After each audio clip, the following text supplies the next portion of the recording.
আসসালামু আলাইকুম, স্বাগত ইজি নিউজে।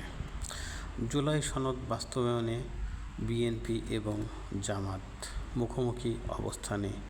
ঐক্যমত্য কমিশনের প্রথমার্ধের আলোচনার সময় ইতিমধ্যে পার হয়েছে, কিন্তু কোনো সমঝোতায় পৌঁছাইতে পারে নাই।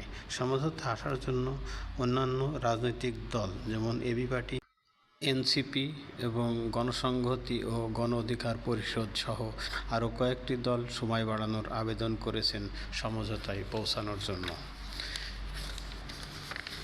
জুলাই জাতীয় সনদ 2025 বাস্তবায়নে ঘোষণাপত্রের 22 দফা অনুসরণ করে সাংবিধানিক আদেশের মাধ্যমেই শেষ পর্যন্ত সমাধান হবে বলে সংশ্লিষ্টরা মনে করতেছেন। জুলাই ঐক্য কমিশনের সহসভাপতি আলী রিয়াজ বলেছেন, বিশেষজ্ঞদের কাছ থেকে আমরা দুটি সুপারিশ পেয়েছি জুলাই সনদ বাস্তবায়নে, একটি গণভোট, অন্যটি সংবিধান সংশোধন। আর জুলাই সনদ বাস্তবায়নে দেরি হলে জনগণ আবার রাস্তায় নামবে বলে হুঁশিয়ারি দেন জামাত নেতা রফিকুল ইসলাম খান। সনদ বাস্তবায়নে এখন 18 কোটি মানুষের সময়ের দাবি। তিনি চান যে কোনো আদেশ, অর্থাৎ নির্বাহী আদেশ হলেও জুলাই সনদ বাস্তবায়ন।